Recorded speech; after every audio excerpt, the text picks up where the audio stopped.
continuing to fight with my camera. I gotta reset this thing. Doesn't see if I'm on or not. And then we test everything because I've been fighting with a lot of the setup and see if it's working. We'll see if we make it through a show. Yep, seems like we are. 5. Oops.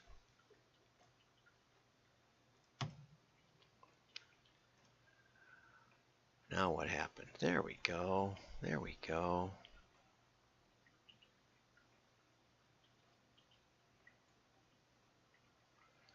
Oh, man. It's really hard some days. Okay. 5, 4, 3, 2, 1. I'm John Miglosh for the WDMA. We're going to be talking about direct mail today a lot, and we're going to give you a lot of ideas. It's going to be almost a master class on direct mail. But before we do, I want to get you over to the Snickers commercial. We've got Mr. Bean in a ninja setting, and it's a little long, so let's, and I'm trying to get it. There we go. Trying to get it to fit in that space a little better. There we go. Okay, and I've adjusted the sound a little. Okay, he's with the ninja team, and he's trying to do his ninja thing, but he's dropping bricks, and he's just having a lot of trouble. Mr. Bean. Think about our training, they say. And then he goes and he crashes through the roof, and they all surround him. You lose focus when you're hungry. Try a Snickers.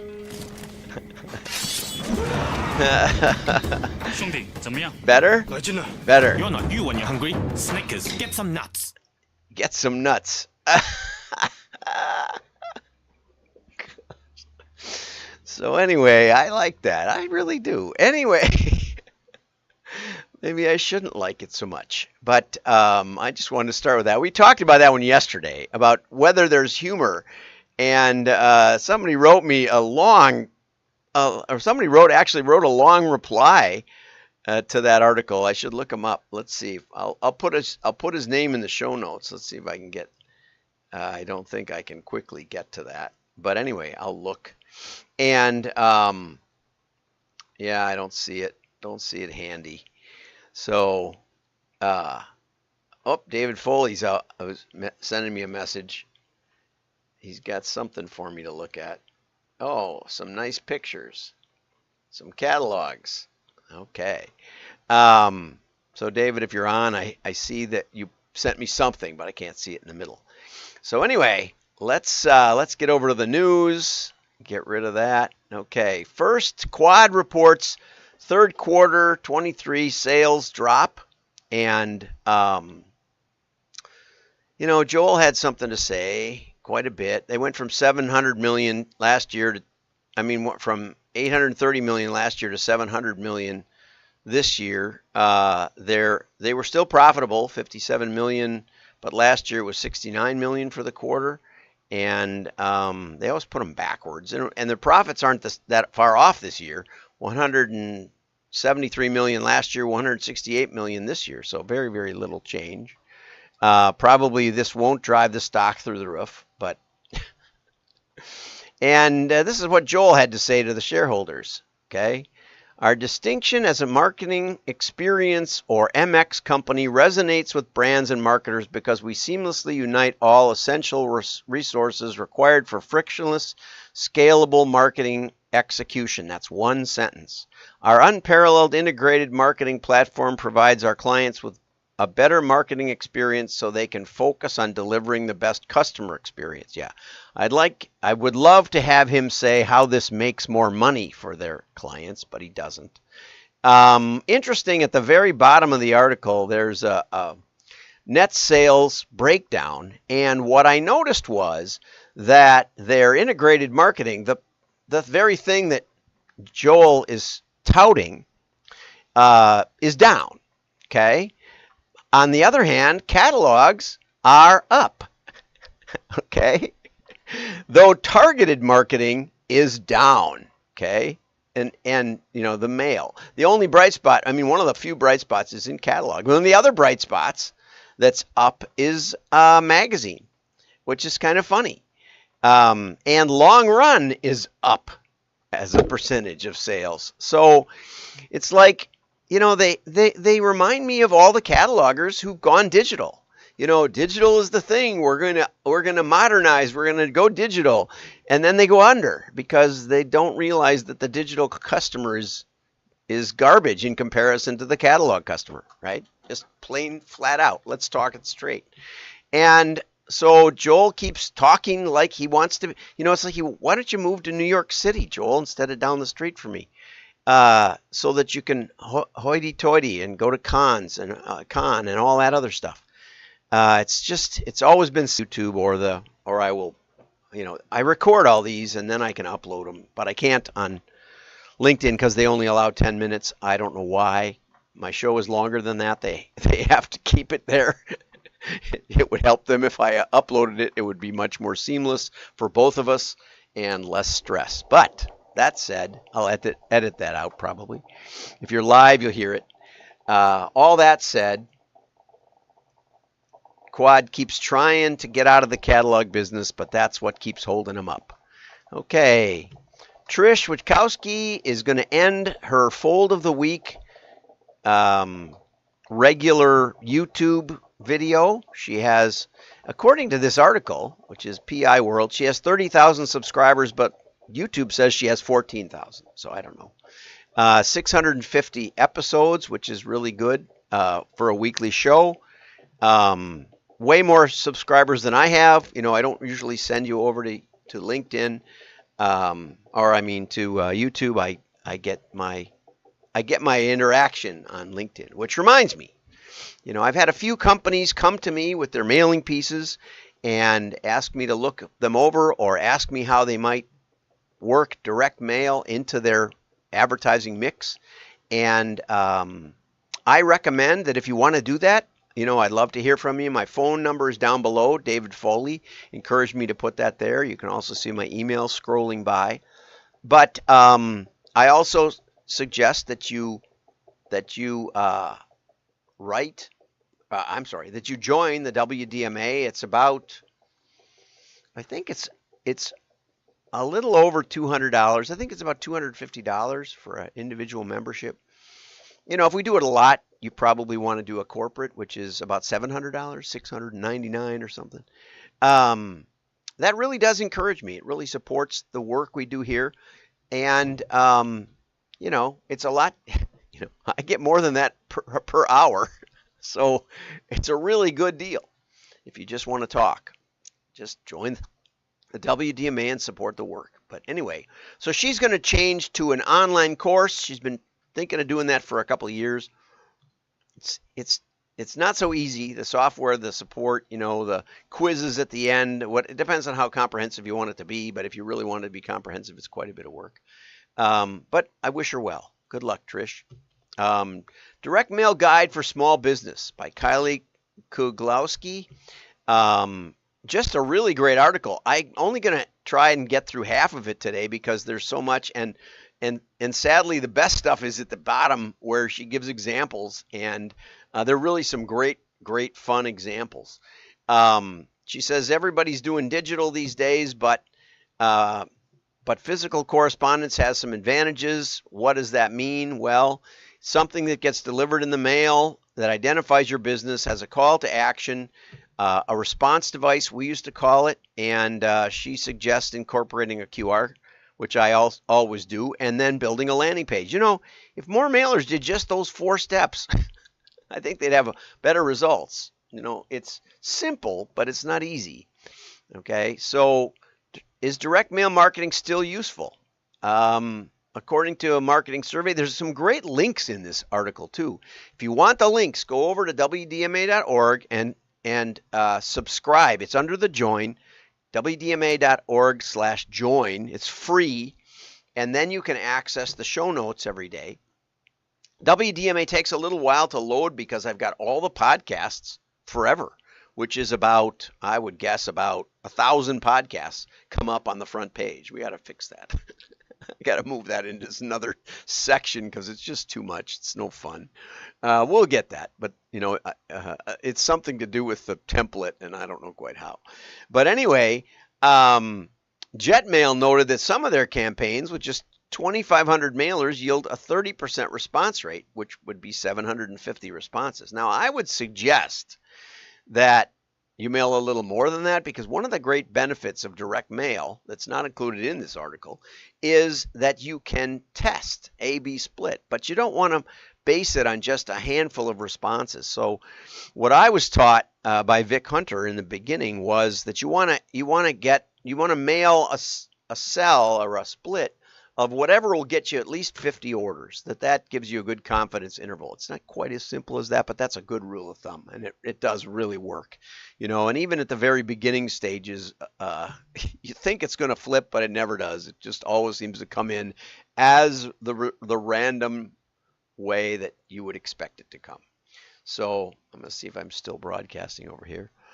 Okay, so what are the direct mail advantages? Okay, it's interactive, and adding to what is this Kylie? Yeah, this is Kylie. What Kylie has to say, direct mail, of course, we know who's getting it. We know who we sent it to, which is something that the digital doesn't know for the most part. You can upload a list to Facebook and to Digital Ad Network. You can actually upload a list of addresses, and they will tell you that they delivered them, but it's not easy to tell, right? They don't have informed delivery like USPS. So we know who it went to, but most broadcasts and most digital, you don't know who they sent it to, And if they sent it, which you don't always know, you don't know how many were bots. You don't know how many were paying attention, right? Or were even in front of the TV. But if they were in front of the TV, were they paying attention? Whereas in direct mail, we know there's engagement. We know who it went to. We know it went to a decision maker at the household, because not everybody is allowed to throw the direct mail away. We know that they had to make a decision: keep it, act on it, or throw it away. Again, Kylie doesn't get this deep in it. And then, of course, we can trigger a decision. Okay, it's more memorable because there's 10 times more neural receptors in your brain for touch than there is for sight. You can evoke an emotional response, if it reminds you of mail in the past. But, just without that, there's more engagement. Okay, and direct mail is very, very scalable. You can reach more customers, right? Because not everybody's paying attention to their digital. And it's very creative. Go back to Trish's website. FoldFactory, or her YouTube page, FoldFactory, and you can see, you can look at 600 different pages or videos. They're very short, about how direct mail can be done, and it's very, very thorough. Okay, there's less competition in the mailbox, as Quad points out. Direct mail is down, right? Continues to go down. So I'm not really faulting Quad. I just wish they'd put forward the quality of their print more, and the MX, whatever that is, less. Okay, drawbacks: it takes a while. People say it's expensive, but yesterday's show, if you go back to that, I pointed out that one study showed the cost per time of engagement, and that mail gets 150 seconds of engagement. Where they come up with this, I'm not sure, compared to a 30-second TV spot or something like that. Compared to a Super Bowl ad, direct mail is a bargain. And we've seen that over and over. It's not so much how costly something is, it's how effective it is. And you got to divide it by the cost. Hard to measure. I would say no, that's absolutely wrong. We can match back the addresses to the responders, and it's extraordinarily easy to measure. And better yet, if you're doing a regular mail program and you stop, you'll see an impact, right? And when you drop mail, oftentimes you'll see a boost. Rarely in digital will you see either of those two things. You'll have to rely on clicks and bots and all kinds of stuff. Direct mail isn't editable. I think that was funny. just because, yeah, right. You have to be careful. It takes work. And that's why it's valued more. Do you get that? We take care. People who call it junk don't realize that it is very carefully done. And because it costs a little bit, we don't want to mail anyone who isn't interested, right? But one of the things baked into mail is that we know, because there's engagement, we know who looked at it, thought about it, made a decision, and didn't buy. And no other media gives you that. Although Peg promised we're going to talk this next week. Peg Kuhlman, we were on the A&A panel on Wednesday, and she promised to show me how she can deliver the engaged non-buyers in digital. I have yet to see it, but I believe it when I see it. So I'm open to being persuaded. Okay. And yeah, not all lists are accurate, but there's a lot of tools to make them more accurate. I mean, people move and change, but even that you can get from the Postal Service, the changes of address. Sometimes those are worth mailing on their own. Okay. How much does direct mail cost? This was comical. 3 cents to $2 per piece. Big ones can be $10. Little ones can be 44 cents. That range is just way too big. That would be a reason to give me a call. Tell me what you're trying to do, and if you're really serious, we'll get you some quotes. But how does direct mail marketing work? We're going to do that one for tomorrow. But lastly, I just want to talk about Nick Kalenda's got another really interesting little post. Justify why customers reach the end. And I hope Sarah Fisher watches this one, because I wonder if her tool could do this. And he says, people browse and browse, and then they get to the end, and they think, well, there wasn't anything I was going to buy today, so it must not be a catalog I'm interested in. And he says that studies show that we're not so simple as that makes it sound. You say, well, I feel hungry, I eat something, right? But sometimes, more often than not, I eat something and then I say, yeah, that really helped my hunger. That's the Snickers. I always loop these back, if you hang on to the end. Sometimes we justify our behavior. We do what we want, and then we think up the reason, right? Absolutely right. Humans often act, then justify with logic. This fallacy, called rationalization, can be seen in cognitive dissonance and other pivotal theories. See Cushman 2020. There's a link at the bottom of this article. It also happens in e-commerce. If a customer reaches the end of your catalog, they might infer, I guess I don't like any of these products. But were they disinterested or merely indecisive? At the end of your catalog, insert a statement to shift their rationale from dislike to indecision. Can't decide? Take our quiz to find the right product. Can't decide? Let our experts help. Can't decide? Build your own bundle.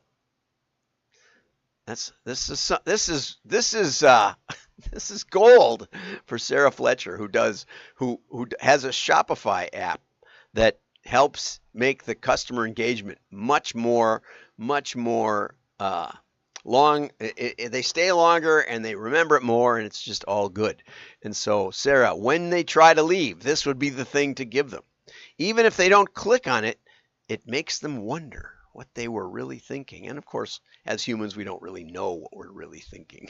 So here's the article. Here's the scientific article that tells you, but in your heart, you all know that you do something, you do what you want, and then you rationalize it. Have a great day. Like and share. I hope you enjoyed this, and we'll fix LinkedIn if we have to. But be sure to call. Give me a call.